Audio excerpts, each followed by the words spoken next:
पूज्य आचार्य ज्ञान सागर महाराज जी के चरणों में विनम्र विनयांजलि प्रस्तुत करता हुआ नमोस्तु करता हुआ मैं कुछ अपनी विचार व्यक्त करना चाहता हूँ।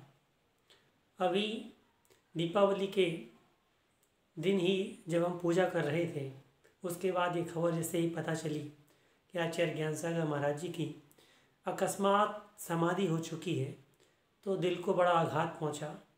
उनके वह सारे कार्य जो समाजोपयोगी और समाज के व्यक्तियों के उत्थान के लिए किए जा रहे थे, वह तुरंत दृष्टिपटल पर छा गए।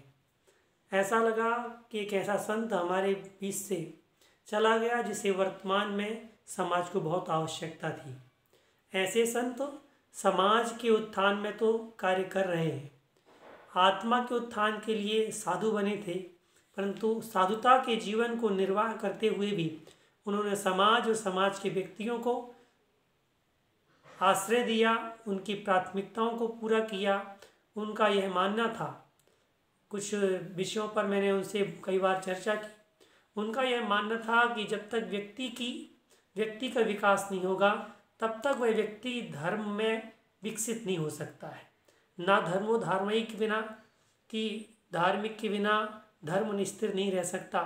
उसी प्रकार से जब तक जैन व्यक्ति सुदृढ़ नहीं होगा, जैन के व्यक्तित्व में विकास उत्पन्न नहीं होगा, तब तक वह व्यक्ति धर्म के विकास के बारे में सोचेगा नहीं। इस कारण से जो जैन प्रतिमाएं समाज में थीं, उनको उन्होंने मंच दिया और उस मंच के द्वारा उन्हें उनके ही समाज में सम्मानित किया। जैसे कि कहा जाता है, बुजुर्गों के मुँह से सुनते हैं कि जो व्यक्ति अपनी ही समाज में सम्मानित हो जाता है वह विश्व में सबसे बड़ा सम्मान प्राप्त करता है।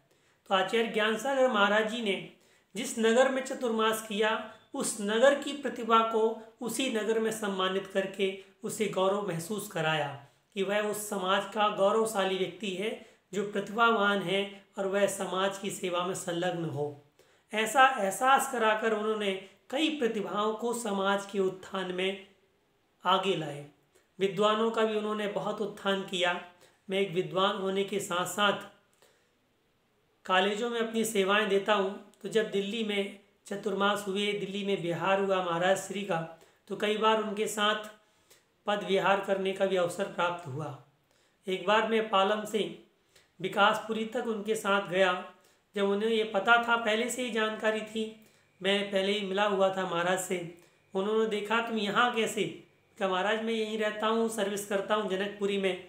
तो वह पूरे पद विहार में मेरे साथ किस प्रकार से शासकीय सेवाओं में जैन धर्म और प्राकृत साहित्य किस प्रकार से आए, वह पूरी चर्चाएं पूरे पद विहार 9 किलोमीटर में करते रहे। आखिरकार उन्होंने योजनाएं बनाने के लिए कार्य दिया कि आप योजनाएं बनाएं, किस प्रकार से हमारे विद्वान समाज के उत्थान में और साहित्य के उत्थान में कार्य कर सकते हैं। ऐसी कई योजनाएं बनवाने के लिए मुझसे कहा।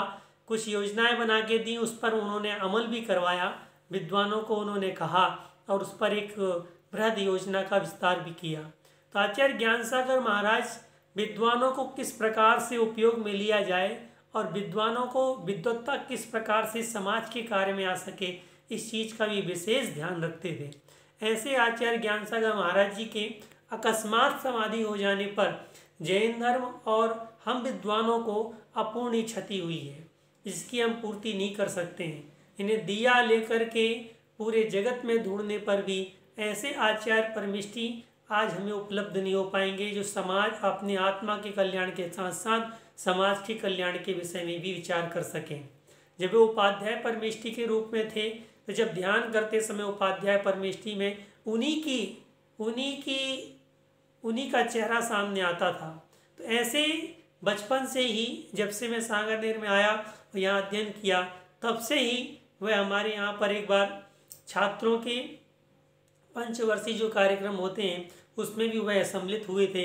और शास्त्रों को मैंने उस समय उन्होंने प्रपोजल रखा था कि इन छात्रों को विदाई देने के साथ साथ ग्रंथ भेंट किए जाएं, और उनकी तरफ से एक श्रेष्ठी ने आचार्य श्री की तरफ से 25-25 ग्रंथ छात्रों को दिए जो आज तक हमारे पास हैं और उनका हम अध्ययन करके आज भी गौरव महसूस करते हैं। तो आचार्य ज्ञान सागर महाराज जी के चले जाने पर, दिया ढूंढने पर भी हमें ऐसा व्यक्तित्व आज दिखाई नहीं देता है। तो ऐसी अपूर्णीय क्षति आचार्य ज्ञान सागर महाराज जी के अकस्मात समाधि से हुई है।